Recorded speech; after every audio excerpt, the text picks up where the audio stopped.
Que a boa mão de Jesus esteja com você. Sou o professor Rogério de Souza, junto com o Instituto Supera. Vamos agora estudar a disciplina de Cristologia. Você já estudou a primeira disciplina, que é sobre Deus, teísmo.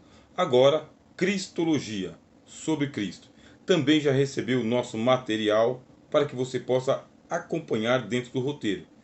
Não deixe de fazer o seu investimento para que toda a sua formação seja completa.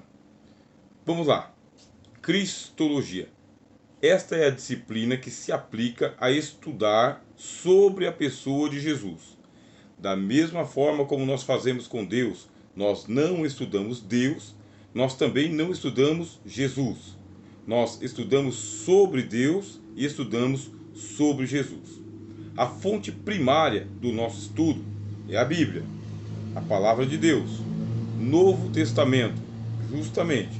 Cristologia, nós começamos a tomar por base o que os apóstolos falaram do Senhor Jesus. Eles são as testemunhas oculares e existenciais da vida terrena de Jesus. Você vai encontrar a vida de Cristo no Evangelho de Mateus, Marcos, Lucas e João. Mateus foi apóstolo do Senhor Jesus. Marcos ele era secretário de Pedro e Pedro ditou o Evangelho e Marcos escreveu. Lucas ele é companheiro do apóstolo Paulo. Durante os 2 anos em que Paulo esteve preso em Cesareia, Lucas ele fez entrevistas particulares com a família de Jesus, os primeiros discípulos de Jesus, as testemunhas oculares que receberam milagres diretamente de Jesus, e por isso Lucas, o evangelista, ele é fidedigno em tudo aquilo que ele falou de nosso Senhor. E João foi apóstolo do Senhor Jesus, aliás, o primeiro apóstolo do primeiro ao último dia de vida. Assim, a fonte primária para nós falarmos de Cristo é o Novo Testamento, que foi escrito pelos apóstolos. Já citei aqui, Mateus foi apóstolo, Marcos, secretário de Pedro, foi apóstolo, Lucas esteve na Palestina, coletando todos os informes sobre Jesus, e João foi apóstolo. Ademais, nós vamos ter o livro de Atos dos Apóstolos, e o livro de Atos ele é uma continuação do Evangelho de Lucas, porque o Espírito Santo continuou falando do Senhor Jesus. Depois nós vamos ter as cartas do apóstolo Paulo, que nos disse que teve revelações diretamente do Senhor Jesus. Depois nós vamos ter as cartas gerais, como a carta de Tiago, irmão do Senhor Jesus, as 2 cartas de Pedro, apóstolo do Senhor Jesus, as 3 cartas de João, apóstolo do Senhor Jesus. Teremos também a carta do autor aos Hebreus, que nós não sabemos quem foi que escreveu, mas tudo que ele fala ali trata de uma cristologia muito refinada. Por fim, temos o Apocalipse de Jesus Cristo, os 27 livros do Novo Testamento. Com este roteiro em mãos, nós vamos para as páginas do Antigo Testamento, porque a Bíblia ela é composta de 2 partes, Antigo e Novo Testamento. Agora que temos uma cristologia apostólica, neotestamentária, agora nós vamos ao Antigo Testamento. E lá nós vamos descobrir Cristo revelado. De que maneira? Através de sombros e tipos. Isto é, Cristo estava oculto atrás dos profetas, atrás dos símbolos, atrás da nação de Israel. Na frente estavam todos esses emblemas, esses símbolos, mas eles apontavam para Jesus e falavam de Jesus. Por isso, quando você estiver lendo aí o nosso livro-texto que nós enviamos, nós do Instituto Supera enviamos para você, leia atentamente, página a página, dito a dito. Não é o suficiente. Não é o suficiente, você precisa investir em literatura, investir na sua formação. É um roteiro.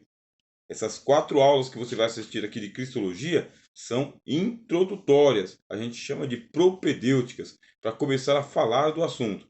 Mas você pode se especializar. Agora, se especializa com cuidado. Sabe por quê? Porque Jesus ele tem muitos inimigos. Esses inimigos, eles são heresiarcas. E os heresiarcas, eles atacam a cristologia. E atacam com firmeza. Atacam sem dó. atacam para destruir. Por isso, dependendo da noção que você tiver sobre Jesus, a sua cristologia pode ser herética.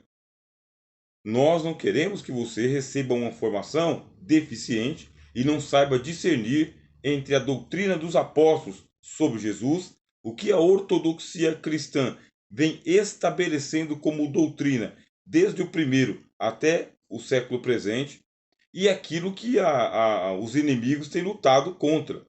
Os inimigos não têm abandonado a cristologia. Eles não se conformaram com as fórmulas que foram oferecidas pela convicção da igreja e pelos documentos cristãos, como o Novo Testamento. Por isso, os heréticos não vão dar paz.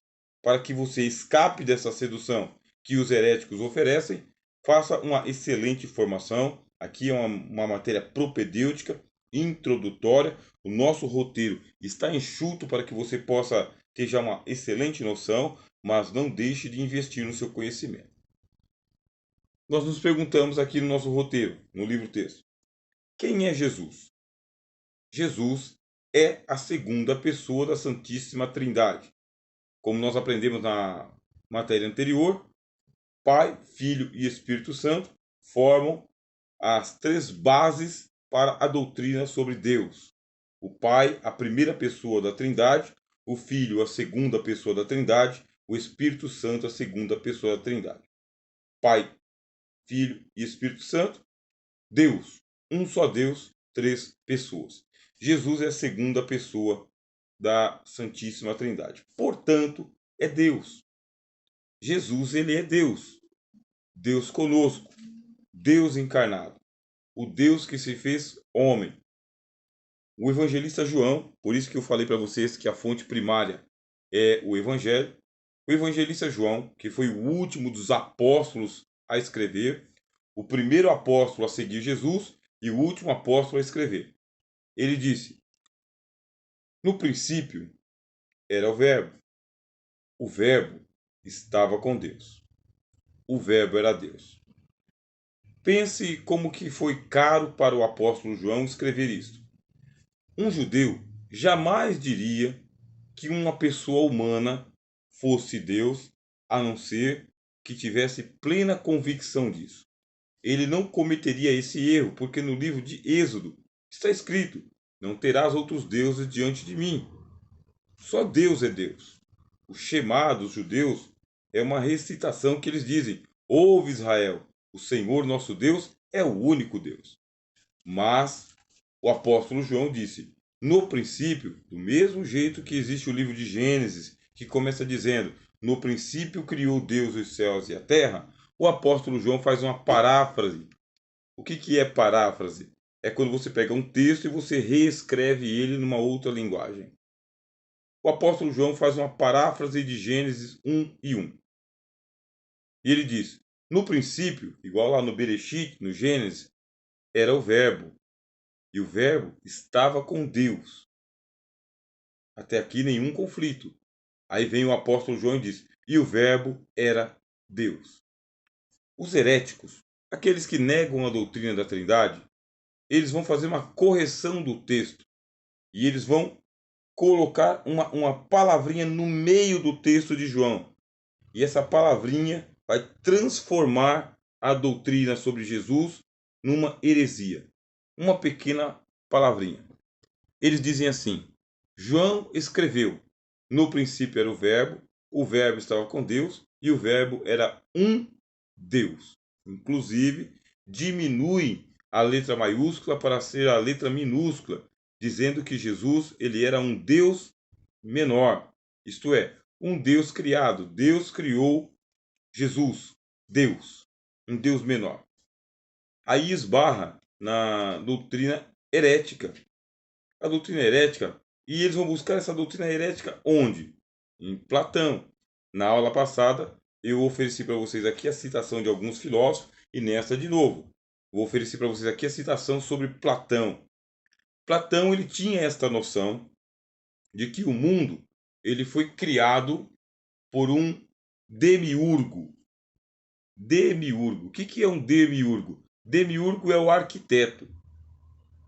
Como Platão ele imagina que o mundo das ideias é o mundo original, e ele é inatingível pelos seres humanos, pela racionalidade, Platão começa com as suas filosofias até chegar numa noção do mundo ideal ou do mundo original.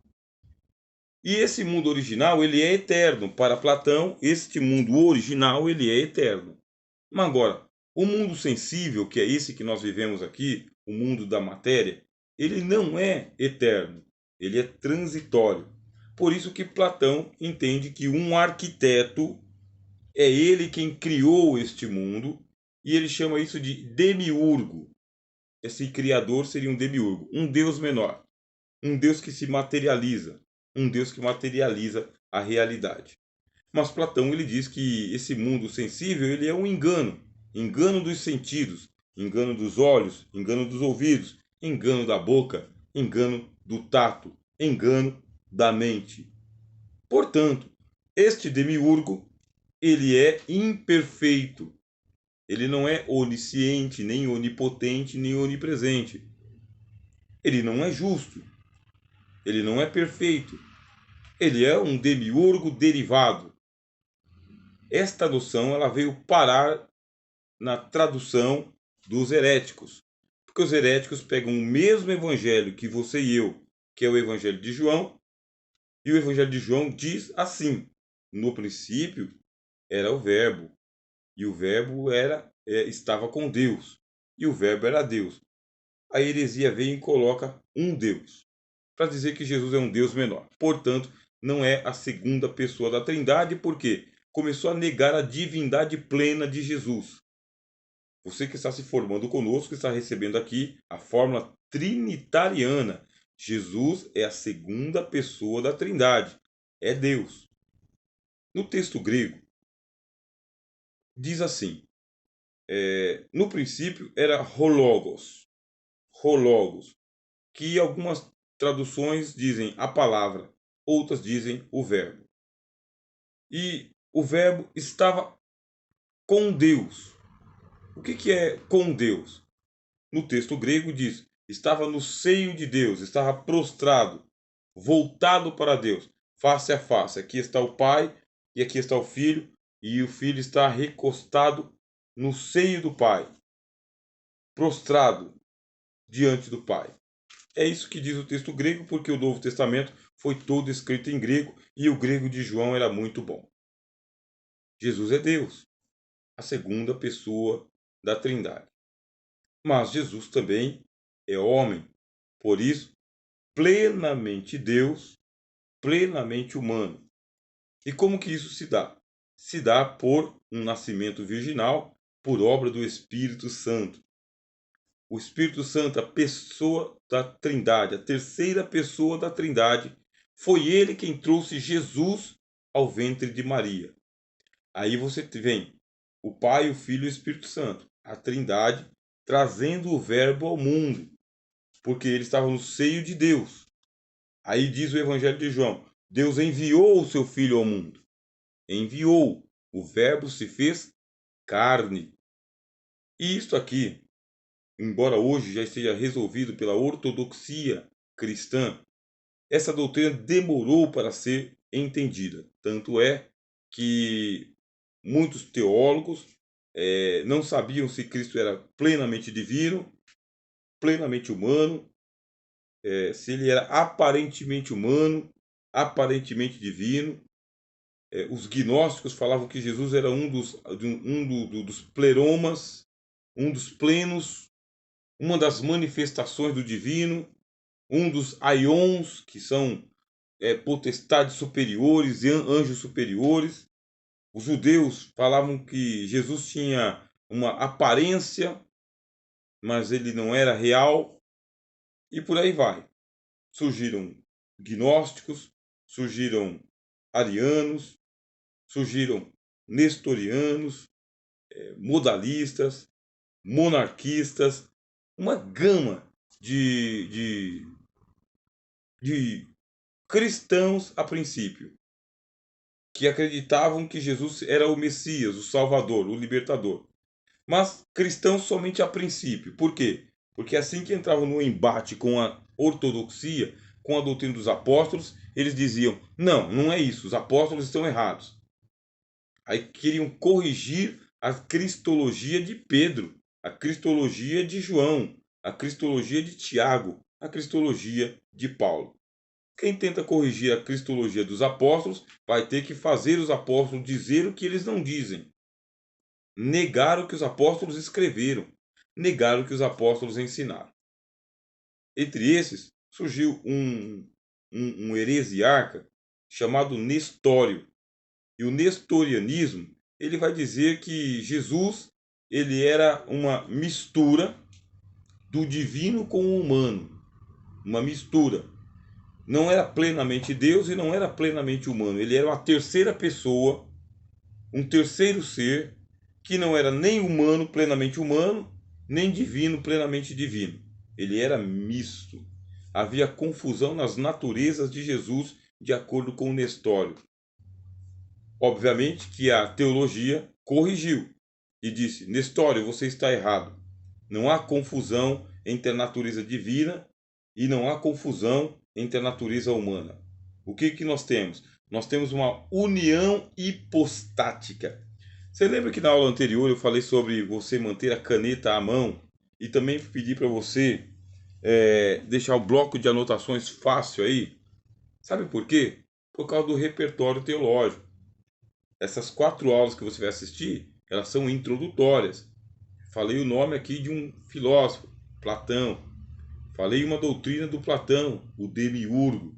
Citei um texto bíblico, texto de João. Agora estou citando um heresiarca, Nestório. Estou dizendo qual que é a heresia de Nestório, confusão de naturezas. E qual é a correção que a teologia fez. A teologia corrigiu através dos cânones, através dos sínodos, através dos concílios. A teologia corrigiu, dizendo: não, Nestório. Cristo é plenamente divino, Cristo é plenamente humano. O que aconteceu foi uma união hipostática. Essa união hipostática, quer dizer, a natureza de Cristo está unida à natureza humana do mesmo Cristo. Assim, Cristo é uma só pessoa. Cristo não tem duas personalidades. Cristo tem duas naturezas. E essas duas naturezas é plenamente divina, plenamente humana, elas se uniram, mas elas não se misturaram. Estão unidas, mas não estão imbricadas uma na outra.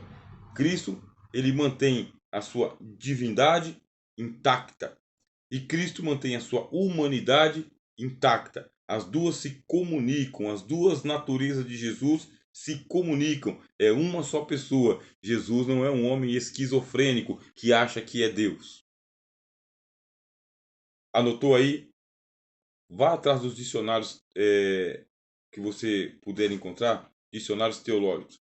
A recomendação que eu tenho, por exemplo, é de que você compre um livro como esse daqui. Eu gosto muito de ler esse livro porque ele foi um referencial para mim. Documentos da Igreja Cristã, do Bettenson. Quando você começa a folhear este livro, Documentos da Igreja Cristã, coloca aí na sua ficha bibliográfica, tá bem? As referências, para você poder ir atrás. Aí você vai ter aqui os documentos que a igreja produziu sobre cristologia.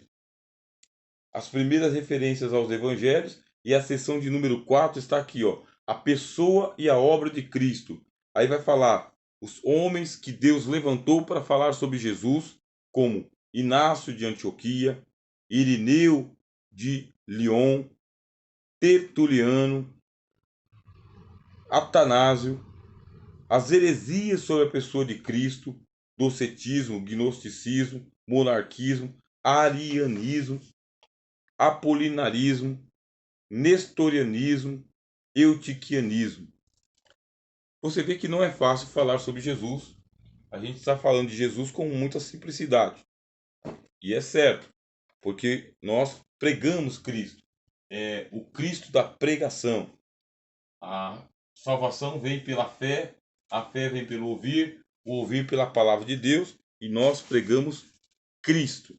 Está certo falar de Jesus com simplicidade. mas não significa que tudo aquilo que nós falamos de Jesus com simplicidade encerra o tema, encerra o assunto, que nós sabemos tudo. Se você está estudando conosco aqui no Instituto Supera, é justamente para que a tua formação ela sirva à causa de Jesus, à causa da igreja, e você seja um excelente pregador, um excelente ensinador. Nós vamos tomar o cuidado para colocar você a par da doutrina de Jesus, mas também daquelas doutrinas que são contrárias à cristologia. Nós vamos falar sobre a preexistência do Senhor Jesus. A pré-existência que está já atestada no Evangelho de João. Porque ele fala do princípio. No princípio era o Verbo. O Verbo estava com Deus. O Verbo era Deus. Aí vem a problemática da eternidade.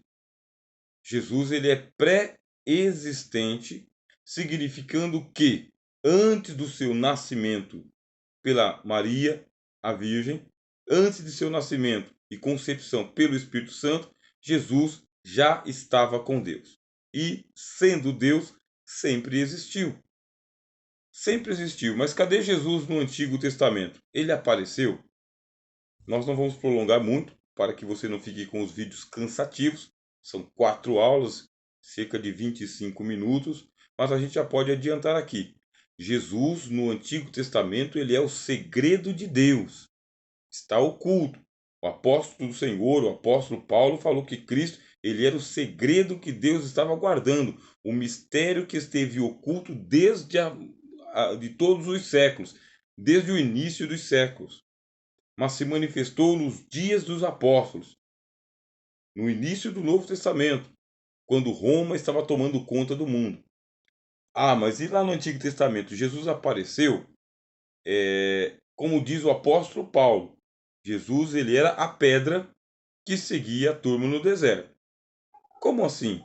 Ele é uma sombra, um tipo. Cristo mesmo, em pessoa, não apareceu em um Novo Testamento.